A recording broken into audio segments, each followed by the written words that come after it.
오늘 사실상 첫 심리가 진행되었고, 내란숙의 피의자 윤석열에 대한 탄핵 심판이 본격화되었습니다. 첫 번째 순서로 국회 탄핵소추위원인 제가 왜 탄핵을 해야 하는지 탄핵소추 취지를 모두 진술 형태로 발언하였습니다.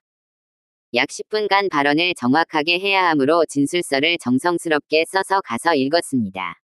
진술서대로 똑같이 읽었다고 생각하는데 동영상으로 보면 아주 조금 서술형 종결어미 등 느낌은 조금 다를 수는 있겠네요. 다음은 작성해 간 발언 진술서입니다.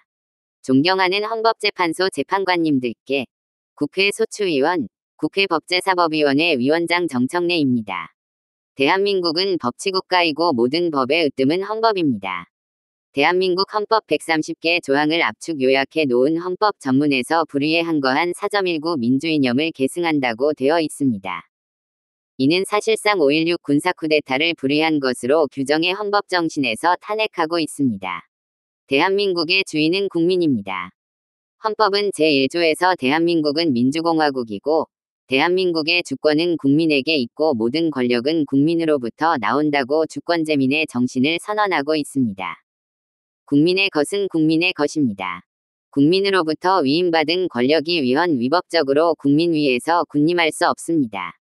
헌법수호의 파수꾼 헌법재판관님. 2024년 12월 3일 아침은 평범했습니다. 대한민국 수도 서울의 기온은 영하 2도였습니다. 국민들은 늘 그렇듯이 출근을 서두르고 있었고, 그날 아침 뉴스 헤드라인은 명태균 핸드폰 행방 논란이었습니다. 세계 방산 매출 100대 기업에 우리 기업 4곳이 포함됐고, 대한민국 한강 작가의 노벨문학상 수상 관련 좋은 소식도 있었습니다. 미국 바이든 정부의 우크라이나 군사지원 뉴스는 있었지만 휴전선 전방은 조용했고 어떤 국민들도 군사적 위협을 느끼지 않은 평온한 하루였습니다. 그렇지만 재판관님들도 보셨듯이 그날의 밤은 평온하지 않았습니다. 비상계엄 선포 소식을 접한 수많은 국민들은 설마 가짜뉴스일 거라고 생각했습니다. 그러나 너무나 비현실적이었던 계엄 선포는 엄연한 현실이었습니다. 피청구인 윤석열은 2024년 12월 3일 비상계엄 선포 긴급담화문에서 국회는 범죄자 집단의 소굴이 되었고 자유민주주의 체제 전복을 기도하고 있고 국회가 자유민주주의 체제를 붕괴시키는 괴물이 된 것 같다. 대한민국이 당장 무너져도 이상하지 않을 정도로 풍전등화의 운명에 처해 있다. 우리 국민의 자유와 행복을 약탈하고 있는 파렴치한 종북반국가 세력들을 일거에 척결하고 자유헌정 질서를 지키기 위해 비상계엄을 선포한다. 고 했습니다. 이 궤변을 누가 믿겠습니까? 대한민국 국민들 누가 봐도 당장 무너져도 이상하지 않을 정도의 대한민국은 결코 아니었습니다. 피청구인 윤석열의 12월 3일 비상계엄 선포 이후 대한민국은 혼란에 빠졌고 대한민국 전체가 몸살을 앓고 있습니다. 12월 3일 내란의 밤부터 민주주의의 나라 대한민국의 국격은 실추되었고 경제의 불확실성이 해소되지 않으면서 국민들은 한 달 넘게 불안과 공포에 휩싸여 내란성 불면증에 시달리고 있습니다. 국민들의 저항과 국회의 신속한 대응으로 비상계엄이라는 독재 시도가 수포로 돌아간 후에도 피청구인은 망상에 근거한 자신의 경거망동을 반성하기는커녕 수사에 응하지도 않았고 법원이 발부한 체포영장의 집행도 막무가내로 거부했습니다. 이것은 대한민국의 사법체계를 뿌리째 부정하는 것입니다. 소추위원 이전의 국민의 한 사람으로서 이런 사람이 대한민국 국정의 최고 책임자 자리에 있었다는 것이 참으로 참담합니다. 이 탄핵 심판은 이런 사람을 군통수권을 행사하는 자리로 다시 복귀시킬 것인지 말 것인지를 결정하는 재판입니다. 그 결론이 어떠해야 하는지는 너무도 자명합니다만 피청구인의 폭거로 빚어진 국가적 혼란 상태가 하루빨리 종식되어야 하므로 신속한 심리를 간곡히 요청드립니다. 헌법수호 최후의 보루이신 헌법재판관님. 대한민국 국가 경쟁력은 바로 국민입니다. 국민들은 위대합니다.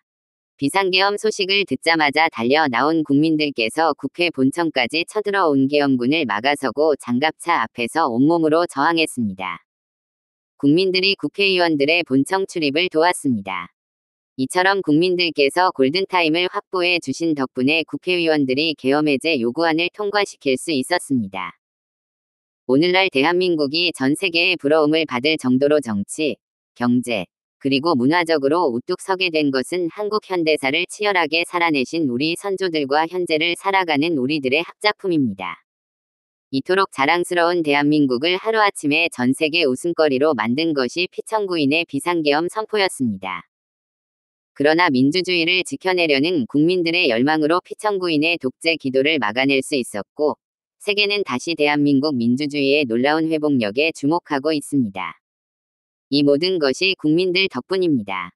국민 여러분들께 진심으로 감사드립니다. 존경하는 헌법재판관님. 피청구인은 헌법 제69조에 따라 나는 헌법을 준수하고 국가를 보위하겠다는 선서를 하고 대통령에 취임했습니다. 그러나 피청구인은 헌법을 수호하기는커녕 헌법을 유린했습니다.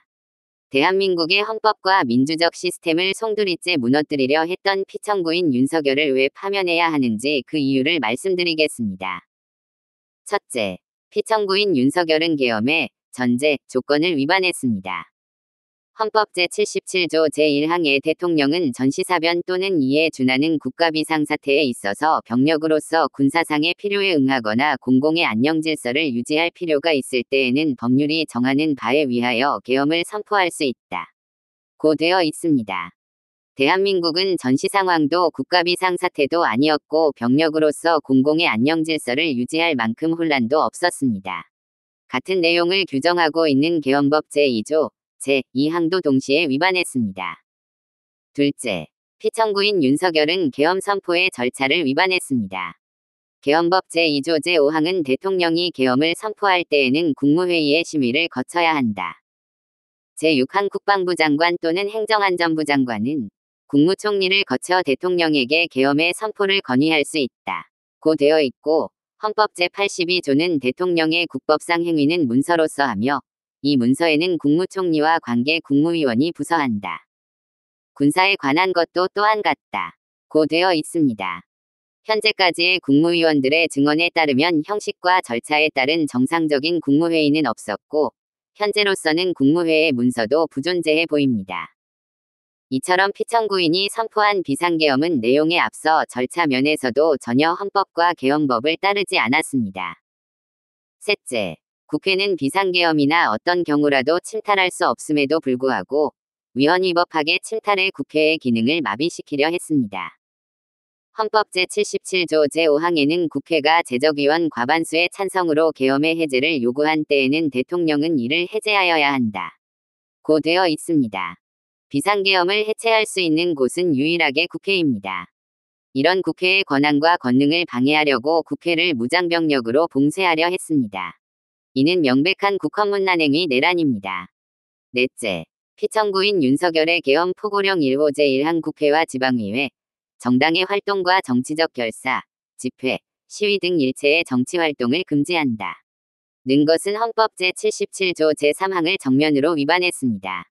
이 조항 어디에도 국회에 관한 특별한 조치를 할 수 없습니다. 이 포고령 1호는 정치활동의 자유, 정당활동의 자유를 보장한 헌법 제8조, 언론 출판의 자유를 보장한 헌법 제21조 등을 명백하게 위반했습니다. 다섯째, 계엄군이 중앙선관위를 위헌위법하게 침탈한 것도 사법부의 주요한 인사를 체포구금하려고 했던 것도 모두 헌법과 법률을 위배했습니다. 이는 헌법 제77조 제3항, 형법 제91조, 헌법 제114조를 명백히 위반했고, 헌법 제105조, 제106조에서 규정한 사법권의 독립에 정면으로 위반했을 뿐만 아니라 헌법의 삼권분립 정신에도 위배된다 할 것입니다. 이 밖에도 피청구인 윤석열은 1위. 3내란 사태 이후 법관이 발부한 체포영장마저 거부하였고, 극히 일부 지지자들에게 기대어 국가 혼란을 부추기고 있고, 부정선거라는 망상에 사로잡혀 있습니다. 대통령 관저 농성전 때문에 일촉즉발 무력 출동 사태까지 염려될 지경이었습니다. 체포되는 순간까지 사법체계를 불인정했습니다. 피청구인 윤석열이 수사기관에 저항하는 것을 보면 헌법수호 의지가 손톱만큼도 없습니다. 만에 하나 탄핵이 기각되어 피청구인이 다시 대통령직에 복직하면 또다시 제2위 비상계엄을 저지를지 모른다는 의심을 받기에 충분한 언행을 계속하고 있습니다. 피청구인 윤석열은 지금도 비상계엄이 고도의 통치행위로서 사법심사의 대상이 아니라는 철진한 이론에 기대어 반성과 성찰을 거부하고 있습니다. 피청구인 윤석열은 아직도 자신이 무슨 잘못을 했는지 모르고 있을 뿐만 아니라 계엄과 독재 시도를 정당화시키려는 궤변을 늘어놓고 있습니다. 그를 파면함으로써 하루빨리 대한민국을 정상으로 돌려놓아야 합니다. 위헌 위법한 비상계엄을 선포하여 피로써 지켜온 헌법을 총칼로 파괴하려 했던 피청구인 윤석열을 파면함으로써 얻을 헌법수호의 이익이 여타의 손실보다 압도적으로 크다 할 것입니다. 프랑스 소설가 알베르 까뮈는 어제의 범죄를 벌하지 않는 것은 내일의 범죄에 용기를 주는 것과 똑같이 어리석은 것이다. 라고 일갈한 바 있습니다. 아울러 지연된 정의는 정의가 아닙니다. 자랑스러운 대한민국 민주주의 역사의 여정에서 돌출된 헌법의 적, 민주주의의 적이 다시는 준동하지 못하도록 만장일치로 신속하게 피청구인 윤석열을 파면해 주시기를 바랍니다. 존경하는 헌법재판님들의 현명한 판결을 기대합니다. 끝까지 경청해 주셔서 감사합니다.